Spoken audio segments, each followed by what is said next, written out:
সন্তানকে নিয়ে এদিক সেদিক দৌড়ায়, কে যেন গাইবি আওয়াজ দিয়া এলহামের মাধ্যমে বলে, মুসারামা তোমার সন্তানটাকে চুলার ভিতরে ফেলে দাও, কথা দিলাম গো তোমার ছেলেকে আবার তোমার কোলে ফেরাইয়া দেব। মুসা নবীর মা তাই করলেন, চুলার ভিতরে সন্তানটাকে ফেলে দিলেন। এইবার ফিরাউনের সেনাবাহিনী পুরো বাড়ি সার্চ করলেন, তল্লাশি চালাইলেন, খুঁজা খুঁজা দেখলেন কোথাও কোনো সন্তান পাওয়া গেল না। এইবার বাজান গো আমার, সেনাবাহিনীর দল যখন চলে গেল, মুসা নবীর মা চুলার ভিতরে তাকায় দেখে মুসা নবী চুলার ভিতরে পড়ে মুস্কি মুস্কি হাসে। সন্তানকে কোলের মধ্যে নিলেন, কে যেন আবারও ডেকে বলে, মুসার মা আর কতদিন জালেমদের ভয়ে লুকিয়ে রাখবা, সিন্ধুক একটা বানাইয়া দরিয়ার বুকে ভাসায়া দাও, কথা দিলাম গো তোমার ছেলেকে আবার তোমার কোলেই ফেরা দেব। বলেন আল্লাহু আকবার। এবার মুসা নবীর মা টেনশনে পড়ে গেলেন, সিন্ধুক পাবেন কোথায়? কে যেন ডেকে বলে, সকালবেলা মিস্ত্রি লাগবে মা, আমি একজন মিস্ত্রি। মুসা নবীর মা ডেকে বলে, মিস্ত্রি এইদিকে আসো, তুমি কি বানাইতে পারো? মিস্ত্রি ডেকে বলে, মা আপনি যদি মনে করেন এমন একটা সিন্ধুক আপনার দরকার, যেই সিন্ধুকের ভিতরে আপনার সন্তানকে তুলে দরিয়ার বুকে ভাসায়া দিবেন, কথা দিলাম মা গো এমন সিন্ধুক আমি বানায়া দিতে পারি। মুসা নবীর মা এইবার ডেকে বলে, মিস্ত্রি তুমি তোমার মনের কথা বলেছো, এইরকম একটা সিন্ধুক তো আমি খুঁজতেছি। বলেন আল্লাহু আকবার।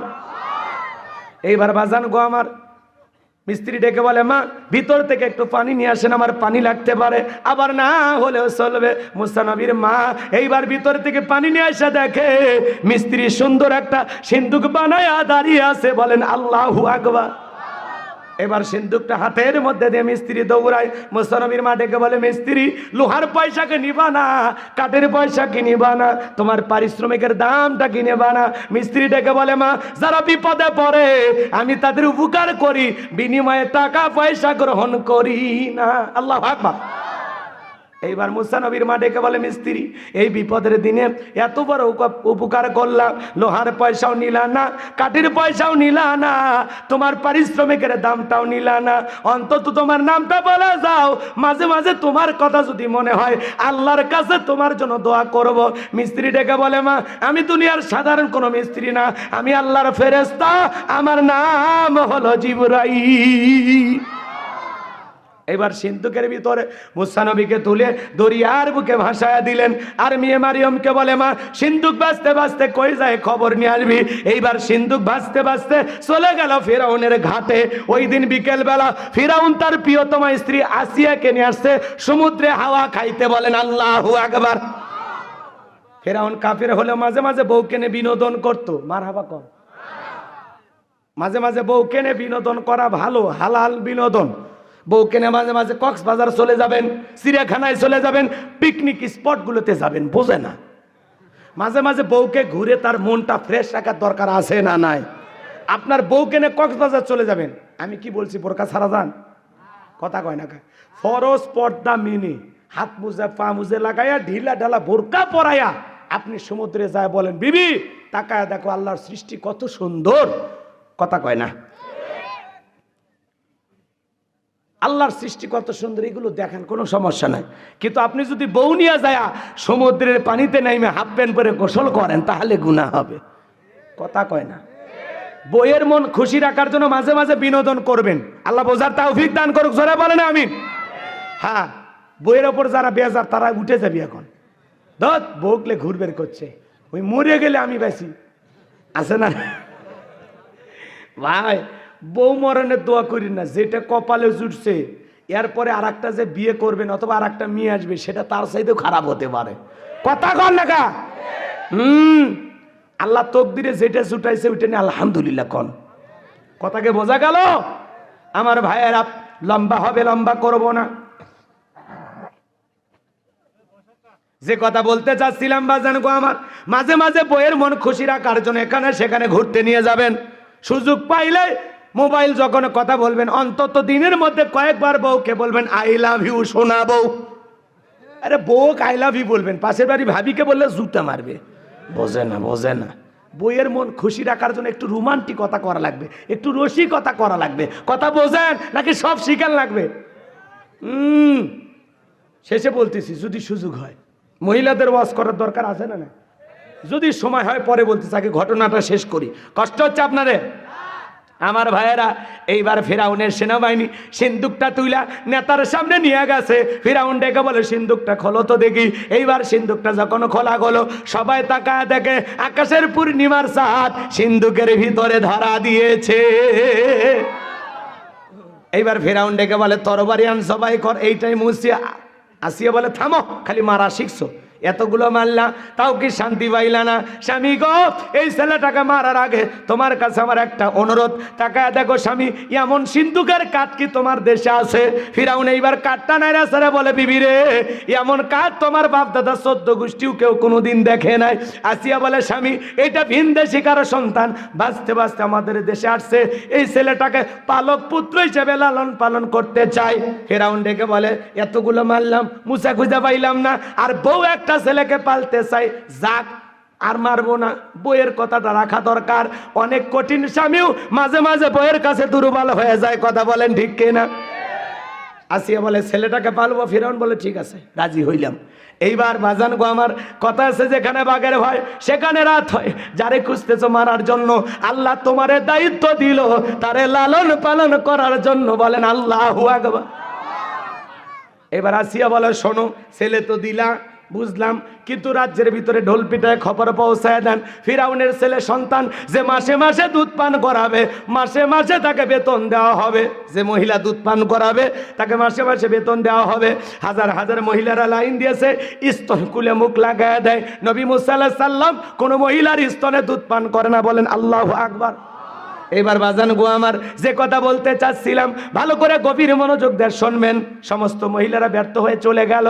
এইবার রানী আসিয়া টেনশনে পড়ে গেছেন। মুসা নবীর বড় বোন নাম হলো মারিয়ম, ডেকে বলে, ও রানী আসিয়া, এমন একটা ধাত্রীর খবর আমার কাছে আছে, আমার বিশ্বাস এই সন্তানটা দুধ পান করবে, তাই নাকি? বলে হ্যাঁ। এইবার 2 জন লোক পাঠাইয়া দেওয়া হলো। মুসা নবীর মাকে ফিরাউনের দরবারে নিয়ে আসা হলো। সন্তানকে কোলের মধ্যে নিয়ে মুসা নবীর মা যখন স্তনগুলো মুখ লাগায় দিয়েছেন, নবী মুসা আলাইহিস সালাম মায়ের স্তনে দুধ খাওয়া শুরু করেছেন। বলেন সুবহানাল্লাহ। আসিয়া বলে, আপনার বেতন ডাবল, থাকার কোয়ার্টার ফ্রি। মুসা আলাইহিস সালামের মা ডেকে বলেন, সন্তানকে যদি দুধ পান করাতে চান আপনার বাড়িতে নয়, ছেলে থাকবে আমার বাড়িতে। আল্লাহু আকবার। আসিয়া বলে, আমি তাতেই রাজি, মাঝে মাঝে সন্তান একটু দেখাইয়া নিয়ে যাবেন। এইবার মুসা নবীর মা, পৃথিবীর প্রথম মা, যে মা তার আপন সন্তানকে দুধ পান করানোর বিনিময়ে মাসে মাসে বেতন পেয়েছিল। বলেন আল্লাহু আকবার। ভালো করে বোঝেন, মুসা নবী এইবার চলাফেরা বয়সে উপনীত হয়ে গেল। আসিয়া একদিন ফিরাউনের কোলে দিতেছে, ধরো সন্তানটাকে কোলে নাও। মানুষ দেখলে মনে করবে ছেলে তোমার না।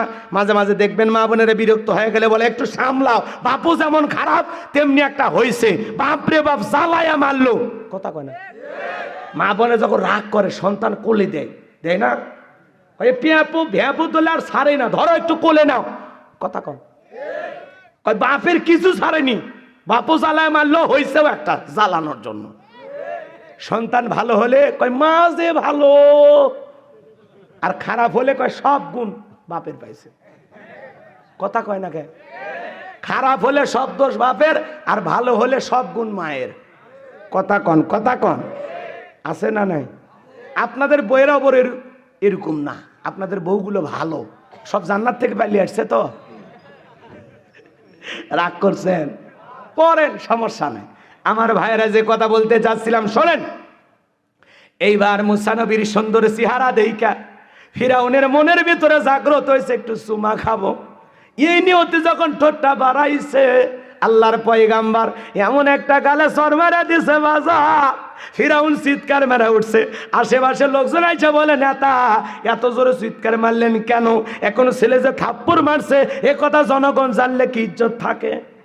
তখন বলে, আমার বাড়ি আমি চুললেছি, আমি তোদের ডাকছি, তোদের ডাকছি, যা চোখের সামনে থেকে সরে যা। এইবার ওদেরকে তাড়ায় দেওয়ার পর আসিয়াকে ডেকে বলে, আসিয়া আয় আয়, এর চোখে মুখে যে আগুন দেখছি রে আসিয়া, এ মুসা ছাড়া কেউ না, তরবারি দে জবাই করি। আসিয়া বলে, কি হয়েছে? সারের মতো চিল্লাও কা?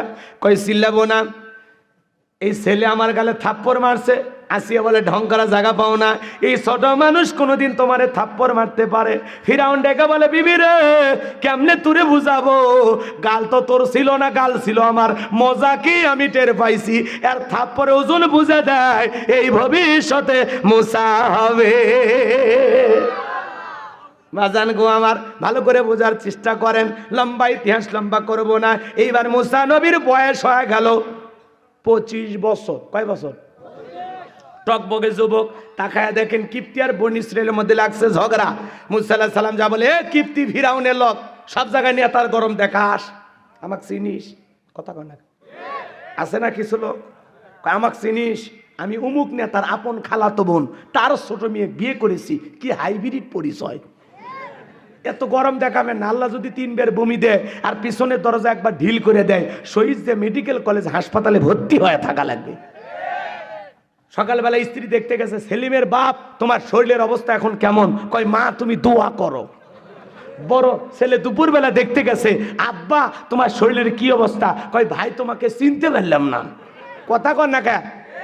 আল্লাহ যদি পাতলা পায়খানার বমি দেয়, বউ বাচ্চা করছি না, টাইম দিবি না, আর শরীরে তো শক্তি থাকবি না। কথা কন।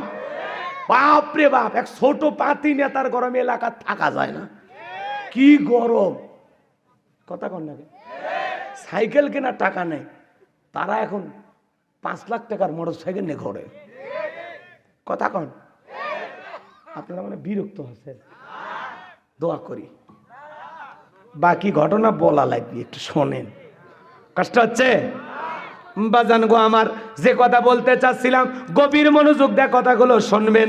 মুসা নবী এইবার কিপ্তিকে দেখে বলে, সব জায়গায় নেতার গরম দেখাস, এই কথা বলে নিঃসম্প্রদায়ের লোকের পক্ষ নিয়ে একটা ঘুষি বা থাপ্পড় মেরেছেন। এক ঘুষিতেই কিপ্তি দুনিয়ার থেকে ডিলেট। ইন্না লিল্লাহি ওয়া ইন্না ইলাইহি রাজিউন।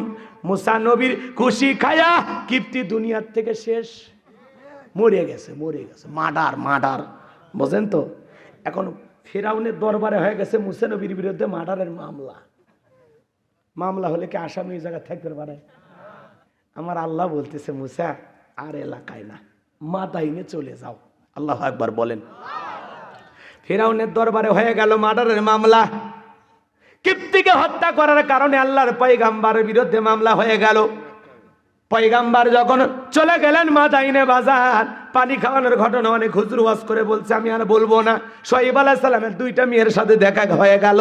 তারা তখন মুসা আলাইহিস সালামকে বাড়িতে নিয়ে গেলেন, যায় বলে, আব্বা এই ছেলেটার দেহে অনেক শক্তি, ছেলেটা অনেক ভদ্র, আমরা 2টা বোন কয়েকটা ঘন্টা কাটায় দিলাম, একটা বারের জন্য আমাদের 2 বোনের চেহারার দিকে এক পলক ফিরেও তাকাই নাই।